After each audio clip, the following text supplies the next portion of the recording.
The wage subsidy and alert level changes can have many complexities for your staff. And when it comes to payroll, we want to make it as simple as we can for you. In this video, one of our trainers here at SmartPayroll will run you through the most common wage subsidy payroll scenarios and how to manage these in your SmartPayroll portal. Today we will cover how to activate any COVID-19 or wage subsidy requirements in SmartPayroll, how to calculate pay for full-time working employees and for part-time working employees, and how to top up your employees' pay if they have been unable to work due to lockdown. Now Nikki, our training expert, will take you through it all. Hi everyone, I'm a trainer at SmartPayroll, and basically I'm just going to show you a few of the most common scenarios that employers need to know when recording the wage subsidy and processing their pays. The first step though is to just check that each employee is set up so that you can record the wage subsidy for them. And to do this, we come to employee details in orange. Okay, so here we have a list of your employees, and let's just check with Nikki. We click on her name and come to employee payments on the left. Okay, so this is Nikki's payment screen, and we're just going to scroll down to the bottom of the page here and open up special leave and tick on the COVID-19 leave hours box. Also, open up your allowances section and just make sure that your COVID-19 leave payment box is ticked on if it isn't, and then just come down and click Save. Okay, now let's come to actually running the pay. So we'll come to Run a Pay in blue. Of course, you'll come to the last pay that you've completed, and we'll just come to the date and change it to the next week. Okay, so one of the most common scenarios we see is that an employee would work their full hours during the lockdown period, and you've received the full wage subsidy for them. If this is the case, nothing actually needs to change to how you normally would run their pay. However, if you would like to record that the pay was covered by the wage subsidy, you can add an admin note. So let's use Sharon as an example. We'll come down and double click on Sharon's name here. Okay, so Sharon is on a salary and usually works 40 hours. Sharon was able to work from home during the lockdown and worked her full 40 hours. And so Sharon's paid her normal salary, and there's nothing here that we need to change. However, if you would like to, you can record that note. Just come to the Enter an Admin Note option. And here we might say something along the lines of, this pay was partly covered by the wage subsidy. And just remember, obviously, to save the pay. This is the banking date. Okay. Now, one important fact to note here is that an employee must be paid their ordinary rate for all the hours that they've worked that week, whether it's lockdown or not.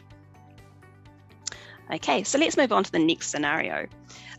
We often see that an employee worked reduced or no hours during the lockdown period, and the employers received the full wage subsidy for them. So let's use Jane as an example of how to enter this into the system. Okay, so Jane usually works 40 hours at $30 per hour. But let's say due to lockdown, Jane couldn't come to work at all. So we come to this Add Leave Item section, and we're going to record the time away as leave. When you click Select a Leave, you'll now see that there's an option for COVID-19 leave hours. For the date range, we put in the full pay period, so 13th of September to the 19th of September. And Jane's 40 hours will come up here. Coming down, we click OK. We can now see that the wages reduces to 0 and 40 hours is in the leave section. Now the difference with COVID leave is that there isn't a rate applied. So now if we scroll down, Jane's earnings are 0. And this is where we top up Jane's earnings using the wage subsidy allowance. Coming to the allowances section, click on the purple pencil. For the quantity, we can enter 1, and the rate, we enter 600. And then just click OK. Coming up to the top, we click Save, and that's all you'd need to do. So Jane was unable to work, however, you've paid the $600 wage subsidy to Jane. Another scenario within this one would be that if the lockdown ended or started partway through the pay week, which meant that Jane was actually able to work some of the week. So for example, let's say that Jane was able to come back to work on the Thursday and the Friday, working 16 hours and away for 3 days only. In this scenario, instead of entering the full pay period, we would come to the date to and say just to the 15th, which would be 24 hours that Jane was away.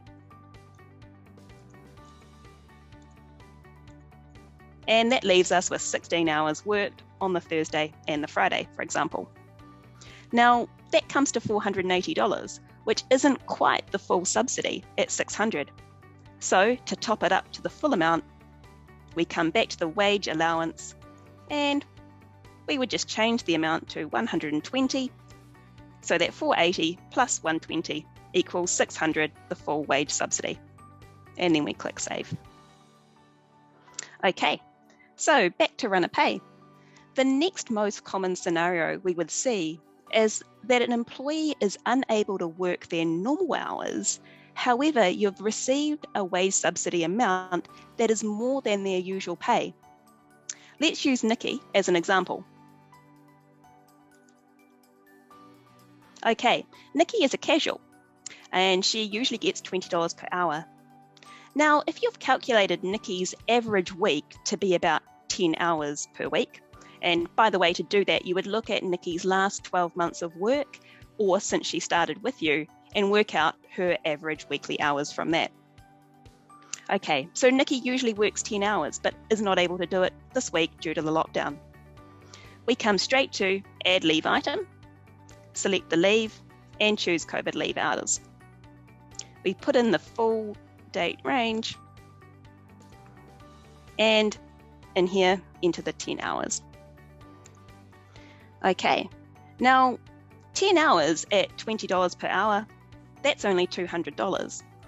Now the part-time wage subsidy is $359, which is more than $200. However, Nikki can't be paid that full amount. So let's just say that's 2 days. In the allowance section, we would only put the actual $200 that Nikki usually gets paid. And then we click Save. So note with this, it's very important that an employee cannot be paid more than their usual pay. However, any leftover funds from the wage subsidy can be used for another employee's pay if needed. Okay, and the fourth most common scenario is that the employee is unable to work their usual hours. However, the subsidy does not cover their usual pay. It's not enough. Some employers are in the position that they can top their employees' pay up to 80 or 100% of their normal pay. So to do this, let's use Lucy as an example. Okay, so Lucy usually does 40 hours a week at $20, and that usually comes to $800, which is more than the $600 wage subsidy. Okay, so to record this, we come to Add Leave Item and say that Lucy was unable to work for the full week due to lockdown. That's the 40 hours there. Okay, now here where we put the allowance in, we can put quantity 1 and just top their pay up to their usual pay, which in this case would be $800. 20 times 40 equals 800. There is also the option, if you choose not to pay the full 100%, you could maybe top it up to 80%. And in that case, we would just change the 800 to 640, which is 80% of Lucy's full pay. Another option is to top up somebody's pay using their annual leave. If you decide to go this way, please contact our help desk and we'll walk you through the steps to doing this, or check out our help documents. So here we have a COVID-19 wage subsidy scheme instruction guide on all the different scenarios that we've been through today. For example, scenario 1 is the employee did not work at all this week. Their employee pays them the wage subsidy and then tops it up to 100%. We have the steps and then how that should look on your pay. If you're still stuck, please feel free to call our help desk on 0800 10 10 38 or email us helpdesk@smartpayroll.co.nz. So just to cover some of the main points that we've gone through today, an employee must be paid for all the hours that they've worked at their normal rate. They can't be paid any less than their usual hours if they've worked them. Number 2, any time away due to the lockdown period must be recorded as COVID leave. And the reason this is important is that the employee must continue to accrue annual leave on their usual hours. Number 3, an employee cannot be paid more than their usual pay. So, for example, Nikki, we had her as a casual. She only got $200, but the remaining amount can be added to another employee's pay if needed. And number 4, employers have the option to top their employees' pay up to 80% or 100% or use their annual leave. Okay, so I hope that helped everyone. Please feel free to call or email if you still have any questions around the COVID wage subsidy. Thank you.